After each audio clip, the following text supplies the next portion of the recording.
અમરેલીના ખેડૂત પુત્ર પરસોત્તમભાઈ રૂપાલા વાયા ગાંધીનગર દિલ્હી પહોંચેલા પરસોત્તમભાઈ કેન્દ્ર સરકારમાં મંત્રી છે. આગવી વાકછટા અને કોઠાસૂઝથી જનતાના દિલ પર રાજ કરનાર પરસોત્તમભાઈને ભાજપના કાર્યકરો રૂપાલા સાહેબના નામથી ઓળખે છે. ગણિતના માસ્ટર રહી ચૂકેલા રૂપાલા રાજકીય ગણિતમાં માસ્ટર છે, જેમના એક શબ્દ પર સભા તાળીઓથી ગુંજી ઉઠે છે. તે પરસોત્તમભાઈના જીવનના પાસાઓને ઉજાગર કરવા તેમની સાથે કરીએ સત્યના પ્રયોગો. પુરુષોત્તમભાઈ, એક શિક્ષકની રાજનીતિક સફર કેવી રીતે ચાલે છે? એટલે શિક્ષક માંથી રાજનીતિક સફર કેવી રીતે શરૂ થઈ એની કોઈ એક્ઝેક્ટ તારીખ કે એવું હું આપને ના બતાવી શકું, કારણ કે આમાં મારા જીવનમાં જે આ બધા બદલના પ્રસંગો આવ્યા છે ને એ બધા આમ સહજ આવ્યા છે. આમ પ્રયાસપૂર્વક લાવેલા એવા કોઈ પ્રયાસો નહોતા. બેઝિકલી મને યાદ છે ત્યાં સુધી હું શિક્ષક થયો ને ત્યાર પહેલાંથી હું દિલીપભાઈનો ખાસ મિત્ર હતો અને અમે બે એક ક્લાસના જ વિદ્યાર્થી. એટલે અમે બે છઠ્ઠા ધોરણથી હારે ભણતા અપ ટુ બીએસસી. પછી એ આર્ટ્સમાં ગયા અને હું વળી સાયન્સમાં ગયો, પણ અમે સાથે જ ભણતા હતા. અને એ ઇઝ અ બોર્ન લીડર, એટલે એ નેતા જ હતા કોલેજ કાળથી. એ જીએસ થતા હતા, સીઆર થતા હતા અને 85માં ધારાસભા લડી ગયા હતા. પણ હું 77માં શિક્ષક થયો, પણ આ દોસ્તી અમારી એમને મકબંધ હતી આ આખા કામ દરમિયાન. અત્યાર સુધી હજી માતાજીની દયાથી સારી ચાલે. તોફાની કોણ હતું દિલીપભાઈ? દિલીપભાઈ તોફાની હતા પુરુષોત્તમ? એટલે એમાં આમ બેમાં નમતે કાંટે થોડોક હું હતો અને બે બાબત ભેગી હતી. હું થોડોક ઇન્ટ્રોવર્ટ્સ પણ હતો કોલેજ સુધી, અને દિલીપભાઈ માં નેતૃત્વના ગુણો થોડા વધારે હતા. એટલે મુખર કરીને લીડ લેવી, નેતૃત્વ કરવું એ સહજ અને સ્વાભાવિક પ્રમાણે એ કરતા હતા. ને હું તો મારા પરિવારની અને અમારી જે સ્થિતિ હતી એના આધાર ઉપર નોકરીએ લાગી ગયો હતો. પછી એમાંથી અમરેલી ભાજપની ટીમે લગભગ 82માં અમરેલી નગરપાલિકામાં ચીફ ઓફિસર તરીકે મને લાવવો, એને માટેના પ્રયાસો કર્યા. અને એ મને યાદ છે કે અમારા બધા મુરબ્બીઓ કિશોરભાઈ, વસંતભાઈ અને બીજા 3-4 આગેવાનો દિલીપભાઈ સહિત એ બધા મને ત્યાં આમાપુર હું નોકરી કરતો હતો ત્યાં મળવા આવેલા. અને ત્યાંથી એ લોકો મને એમ સમજાવવામાં સફળ થયા કે હવે આ ગામડામાં નોકરી કરવી એની કરતાં અમરેલીમાં આ રીતની પેલી છે વ્યવસ્થા, તો એમાં તમે આવો. તો મેં પણ કંઈ બહુ મનોમંથન કે કંઈ વિચાર કે એવું તેવું કર્યા વગર એમ મને યાદ છે મેં કીધું હા તમે બધા એમ કહેતા હો તો આપણે એમ કરીએ. એટલે એમ મેં એને હા પાડી અને ત્યાં એમાંથી હું શિક્ષકમાંથી આ ચીફ ઓફિસરમાં આવ્યો. એટલે મને એવું લાગે છે કે એમાં મારું જવું એ રાજનીતિની નજીક જવા માટેનો એક તો રસ્તો, અને એ જગ્યાએ થોડી વધારે પડતી રાજકીય કામકાજમાં ઓતપ્રોત થાય એવી. પણ પુરુષોત્તમભાઈ, શું ફરક લાગ્યો એક અધિકારી તરીકે નેતાઓ સાથે કોમ્યુનિકેશન કરવામાં અને નેતા તરીકે અધિકારીઓ સાથે કોમ્યુનિકેશન કરવામાં? એટલે બેયનો અનુભવ છે મને, એટલે હું એનો ફરક સમજાવી શકું. અધિકારી તરીકે નેતાઓની સાથે વાત કરવામાં આપણે મને જી એનો ઉપયોગ કરવો પડે, અને નેતા તરીકે અધિકારીઓની ઉપર આમ થોડુંક અભિમાનપૂર્ણક વાત કરવાની મહેચ્છાઓ અને મનોકામના હોય છે. થાય છે નહીં એ અલગ વાત છે, પણ એવો એક ભાવ રહેતો હોય છે કે આપણે નેતા છીએ અને આ અધિકારીઓ છે એ આપણા તાબાના માણસો છે, એવો એક મનમાં ભાવ હોય છે અને એવી રીતે વાત કરવાનો પ્રયાસ કરતા હોય છે. જ્યારે અધિકારીઓ મનમાં એવું રાખતા હોય છે કે આમની યારે ક્યાં ભાખડવું. કેટલું અઘરું હતું પુરુષોત્તમભાઈ? કારણ કે ગ્રામીણ વિસ્તારમાં આપ હતા, પાણીની પણ એ જમાનામાં સમસ્યા હતી, કદાચ સ્કૂલો પણ પૂરતી નહીં હોય, તો એટલું એજ્યુકેશન મળવું કેટલું અઘરું હતું તમારા માટે? એ વખતે આમ અઘરું તો હતું, પણ એટલું બધું હાર્ડ પણ નહોતું અમારે ત્યાં. એટલા માટે મારા ગામમાં તો 4 જ ચોપડી હતી એ વખતે. તો 5મું ધોરણ ભણવાનું મારે જ્યારે આવ્યું તો 2 રસ્તા હતા, કાં તો ઉઠાડી લે અને કાં તો મારે અમરેલી દાખલ થવું પડે. તો અમરેલી દાખલ કરવામાં મારા કુટુંબવાળા મારા બા ને એને બધાનો મત એવો હતો કે આ આવી ઝીણો એવો છે હાવ. ત્યારે હું થોડોક દુબળો હતો, સિંગલ બોડી હાવ હતું. તો આને ક્યાં અમરેલી મોકલવું એમ. તો પછી સરવાળે એવું નક્કી કર્યું, બાજુમાં મતીરાળા ગામ છે અમારા ગામથી 7-8 કિલોમીટર, ત્યાં મારા સંબંધી રહે છે. તો એમને ઘેરે મને મૂકી ગયા અને 5મું ધોરણ હું ત્યાં મતીરાળા ભણ્યો. પણ ભણવામાં ચોરી બોરી કરતા કે સિન્સિયરલી ભણતા? એ વખતે ચોરીનું બહુ માધ્યમ જ નહોતું મને જ્યાં સુધી સમજણ હતી ત્યાં સુધી, સિવાય કે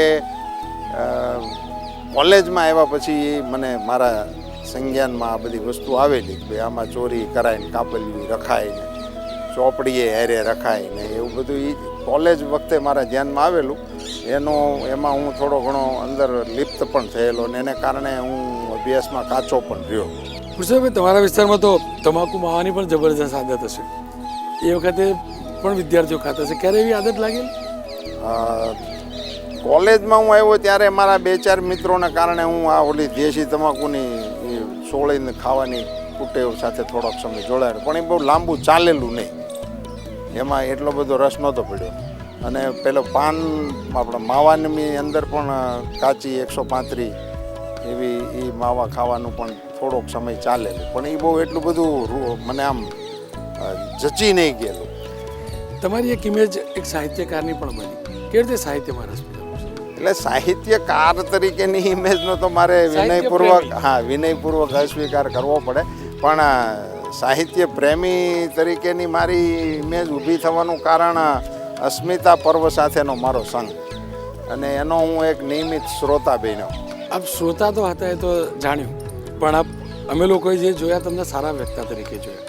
એ કળા કે છે એ વાસ્તવમાં આ રાજકીય ક્ષેત્રમાં આવ્યા પછી જ આવી છે.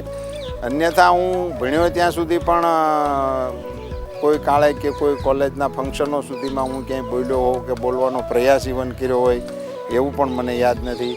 ઇવન અમે દિલીપભાઈની ચૂંટણીઓમાં જતા, એ પહેલી ચૂંટણી લડ્યા, તો એ વખતે પણ હું હજી સભામાં બેસતો, જોતો, સાંભળતો, પણ બોલતો નહીં. હોમવર્ક કરીને જાઓ કે પુરુષોત્તમભાઈ જાતે જ મનમાં આવે? ના, હોમવર્ક તો મેં ક્યારેય નથી કર્યું. આજે હું તમારી સામે ઉઠીને જ હાલ્યો. પુરુષોત્તમભાઈના હિસાબથી બેસ્ટ વક્તા કોણ એમને જોયેલા અત્યાર સુધી? અમારા બધા માટે તો પુરુષોત્તમભાઈ છે. ના, મેં તો ઘણા સારા વક્તાઓને સાંભળ્યા છે. એમાં નરેન્દ્રભાઈ ને મારા પહેલાં તરીકે જ્યારથી એમના સંપર્કમાં આવ્યો અને તેઓ મહામંત્રી હતા ત્યારથી હું એમને સાંભળતો હતો. બાપુ મારી દ્રષ્ટિએ ખૂબ સારા શ્રેષ્ઠ વક્તા છે, મોરારી બાપુ. ભાઈશ્રીને સાંભળવા પણ મને ખૂબ ગમે છે.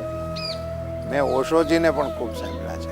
આપના જીવન ઉપર કોઈ વ્યક્તિનો પ્રભાવ કેવો હોય તો કોનો હોય છે?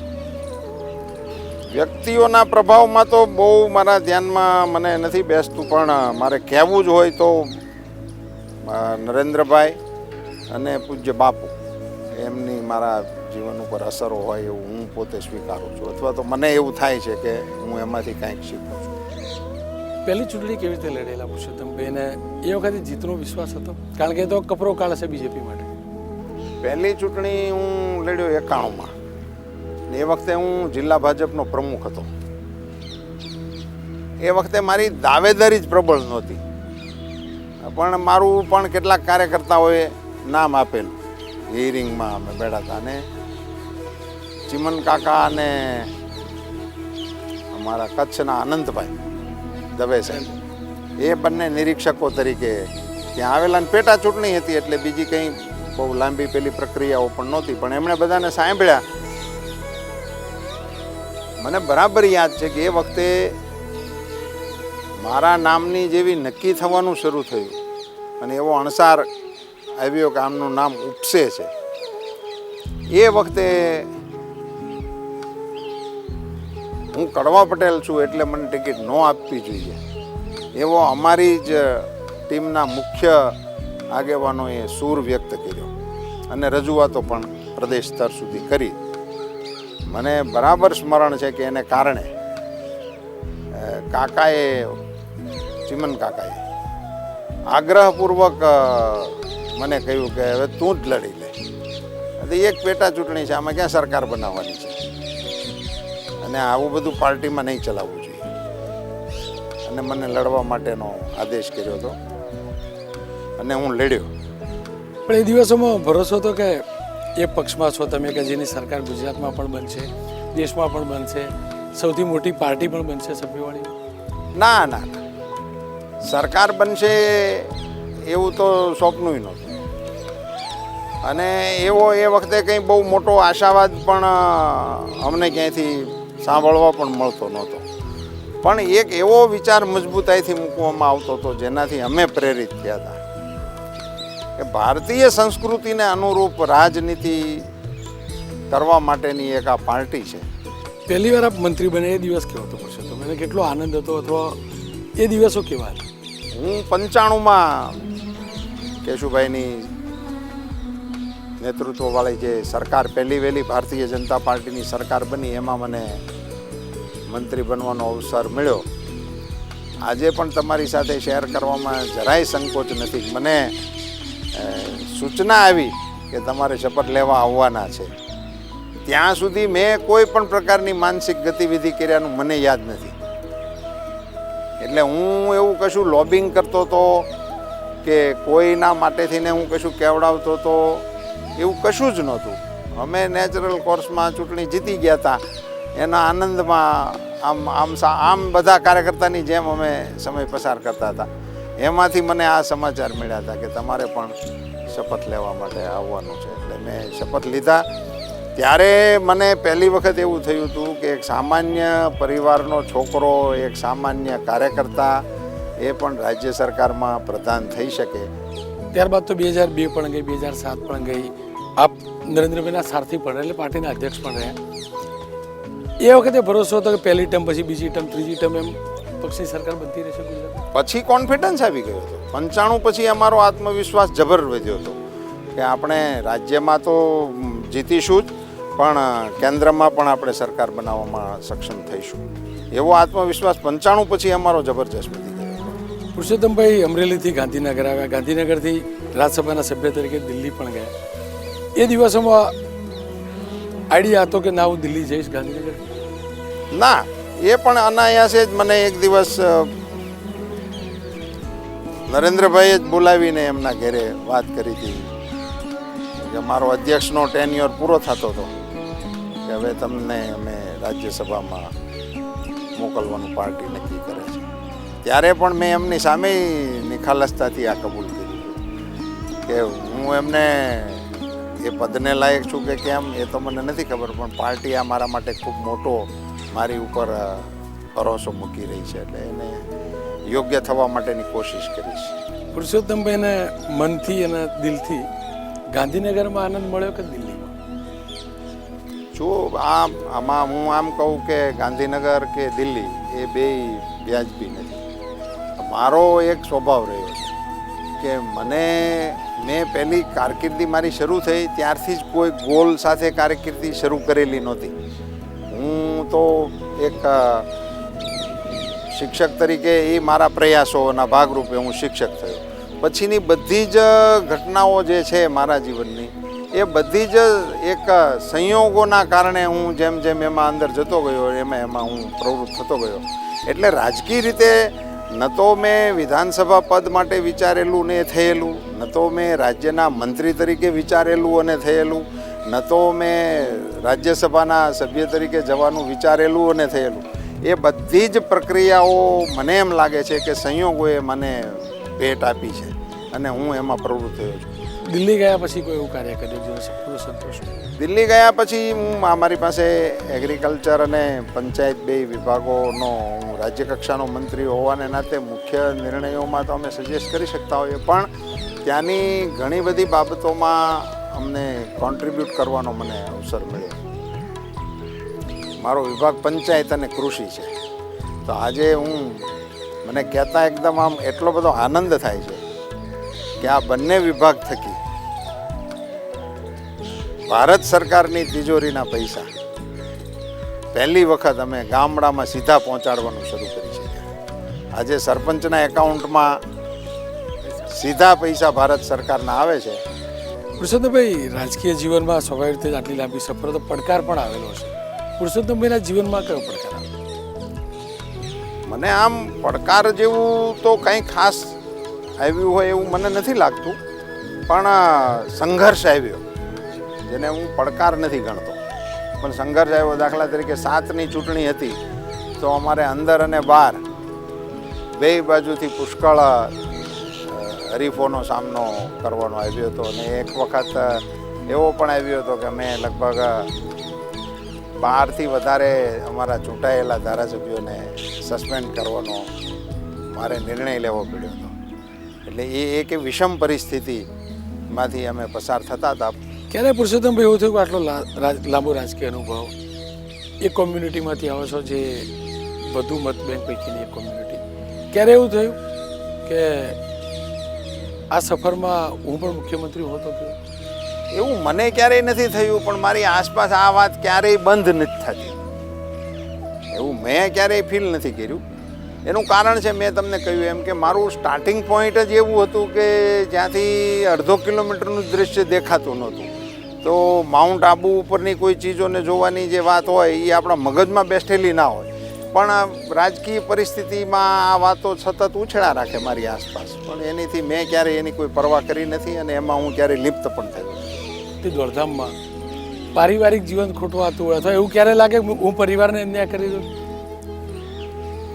એવું લાગતું તો નથી આની અંદરના આ ચસ્કાને કારણે, પણ વાસ્તવમાં તો અમે ઘણો અન્યાય પરિવારને કર્યો જ હોય. એ વાત તો સ્વીકારવી પડે, મારી જેવા લોકોએ તો સ્વીકારવી પડે. પુરુષોત્તમભાઈના મત મુજબ એમના જીવનની કોઈ કુટેવ કે અંદર લાગતો હોય કે ના મારી કુટેવ છે? મારા જીવનની કુટેવમાં હતી આ 1-2 લાપ બીડી હું પીતો. હું આમ હાદી બીડીનો ચેઇન સ્મોકર થઈ ગયો હતો. મને એમ છે કે એ ગાળો હશે 95-98નો એ સમય દરમિયાન.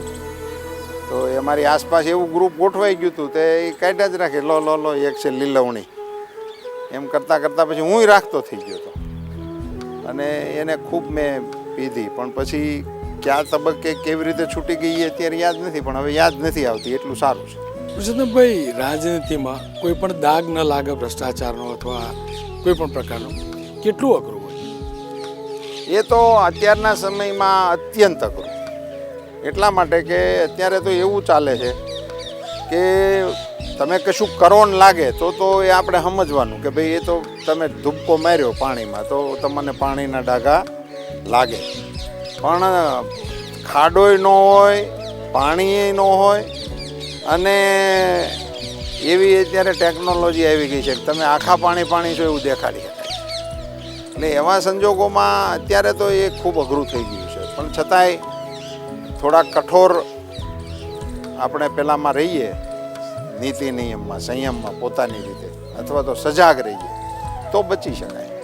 એક વ્યક્તિ તરીકે આપની જોડે જાણવા માંગતો હતો, ખરેખર લોકો રાજનેતા થકી રાજનેતાનો ઉપયોગ કરવાનો અથવા રાજનેતાને ખરીદવાનો પ્રયાસ કરતા હોય? રાજનેતાને ખરીદવાનો પ્રયોગ કરવો એટલો બધો શબ્દ છે એ હું માનું છું ત્યાં સુધી આ આંતરરાષ્ટ્રીય સ્તરેના જે પ્લેયરો હોય છે એ કદાચ કરતા હશે. આપણા રાજ્ય સ્તરે ને એમાં આવી બધી ચીજો મારા ધ્યાનમાં નથી આવી. પણ એને પ્લીઝ કરવો એ એક પ્રકારનું એક નવું પેલું આવી ગયું છે. તમને ખબર બી ન પડે એમ. તમને આમ આ ખાનપાન ગમે છે તો એની સુવિધા તમને પૂરી પાડે. તમને આ પેલું અમુક પ્રકારનું રહેણીકરણીમાં કપડાં, લત્તા, વાહન, આ બધી બાબતો તમારામાં સરળતાથી તમને મળતી જાય એવા પ્રયાસો કરનારા લોકો બહુ કુશળતાપૂર્વક રાજનેતાઓની આસપાસ આવી જતા હોય છે. અને પછી એની આડમાં એનો લાભ લેવા માટેની કોશિશ કરતા હોય. હું તેને દુરુપયોગ નથી કહેતો, પછી એનો લાભ લે અને પછી તમે શરમમાં ના ન પાડી શકો. એક નેતા માટે ચૂંટણી જીતવી, લડવી કેટલી મોંઘી ને કેટલી અઘરી છે? મોંઘી તો વર્તમાન પ્રણાલીઓને કારણે થઈ. અન્યથા મારું વિધાનસભાની ચૂંટણીનું બિલ 5-6 લાખ રૂપિયા સમથિંગ હતું. એ મેં પેઇડ કરેલું છે અને હું એ ચૂંટણી વ્યવસ્થાનો સાક્ષી છું કે હું ચૂંટણી લડતો પછી ચૂંટણી પતી જાય અને કાઉન્ટિંગ થઈ જાય અને કાઉન્ટિંગના એક દિવસે હું કાર્યાલય ઉપર આખો દી બેસું અને અમારા જેટલા ચૂંટણીના મુખ્ય આપણા કાર્યકર્તા હોય એને બધાને મેં કહી દીધું કે કાલે આખો દિવસ હું કાર્યાલય ઉપર બેસવાનો છું. મદદ ન્યાય મારું કાર્યાલયનું નામ મદદ છે. તો ત્યાં હું બેસું, સાંજ સુધીમાં બધા પૈસા આવીને લઈ જાય જેના હિસાબ કિતાબ. હું ત્યાંથી ઊભો થઈ ગયો તો હિસાબ કિતાબ બાદ. એટલી સરળતાથી ચૂંટણી હાલતી હતી. કોઈ પૈસા માંગવાય આવતું નહોતું અને કોઈના રહીએ નહોતા જતા અને બીજે જ દિવસે હિસાબો ક્લિયર થઈ જતા હતા. ત્યારે આજે ચૂંટણી પતી ગયા પછી આગળ બીજી ચૂંટણી આવે ત્યાં સુધી ફંડ ફાળા કરતા રહેતા હોય એવા લોકોને હું ઓળખું છું. એટલે આ બધા દૂષણો આવ્યા છે એમ. પુરુષોત્તમભાઈ, જાણે કેમ કે આ શોનું નામ સત્યના પ્રયોગો છે ને સત્યના પ્રયોગમાં બાપુએ જાણે અજાણે કરેલી ભૂલો પણ સ્વીકારી હતી. પુરુષોત્તમભાઈથી કોઈ એવી ભૂલ થઈ હોય જાણે અજાણે જેનો પશ્ચાતાપ હોય તો કઈ હોય છે? મને એમ લાગે છે કે એવી આમ જેને કહી શકાય કે મોરલી મારે કમિટ કરવું પડે એવી ભૂલ આમ મારી ખરેખર મારા ધ્યાનમાં એવી નથી. જેવા આવા નાના મોટા વ્યસનો હોય કે ખાવા હાટુથી શેરડી કાપી હોય એ મારી એક ટેવ હતી. તો સીમમાં હા, શેરડી અમે ચોરી કરી આવીને ખાતા હતા. ઓળા પણ અમે શેણાના અને શીંગના એ ચોરી કરીને ખાતા હતા. પણ હવે તે દિવસે એવું માનતા હતા કે આ બધો અમારો અધિકાર છે. એને એવી રીતે માનતા હતા કે સીમમાં થયું છે સીમના છોકરા ખાય એવી રીતે એ કરતા હતા. એ વખતે એ જેને ખબર પડી જતી હતી ને એ હસીને ઠપકો દઈને ડફોળ આવું તો નહીં કરાતું હોય. એ આવ્યો તો દિવસે કાપી દે એમ. એને ગુસ્સો નહોતો આવતો એમ. એ આપણે પ્રત્યે દયા આવતી હતી. એ પ્રકારનું હતું નાનું મોટું જે કંઈ જેને જે કહેવાય તે એને ભૂલ કયો, પાપ કયો, જે કયો. પુરુષોત્તમભાઈના જીવનનો એક સંકલ્પ કે હું આજીવન આ કાર્ય તો નહીં જ કરું, તો એ કયો હોય છે? એટલે એવો સંકલ્પ કર્યો નથી, પણ આમ મને મારા મગજમાં એક વાત ઘણા સમયથી ઘર કરીને બેઠી ગઈ છે કે આપણે કોઈ નડવું નહીં. રાજનીતિમાં તો નડ્યા વગર ચાલતું બી નહીં હોય, લોકો પણ નડતા. ના, તોય બી નહીં નડવાનું. રાજનીતિમાં જ મારા મનમાં બેઠેલો વિષય છે કે એમાં આપણે નહીં પડવું. મારે આજ નામ નથી દેવું, પણ 2 દિવસ પહેલાં મારી પાસે હું ક્યારેક તમને એ કાર્યકર્તાના મારે વાત કરાવીશ.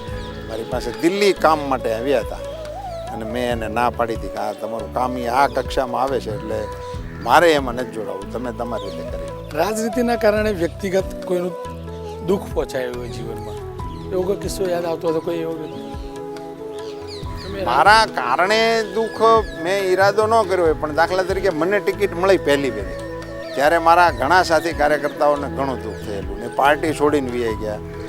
ઘણા એમાંથી પાછા આવી ગયા, પણ ઘણા હજી એમને બારા રહી ગયા. એટલે એમના મનમાં એ દુઃખ થયું છે, પણ એ હું એમ માનું છું કે હું નિમિત્ત હતો. એને એ દુઃખ થવા માટેનું હું નિમિત્ત બન્યો. પુરુષોત્તમભાઈ, આપ અમારી સાથે જોડાયા, ખૂબ ખૂબ આભાર. બાપુની આત્મકથા આશા રાખું સત્યના માર્ગે બધું આગળ નીચે છે. ધન્યવાદ. Thank you very much.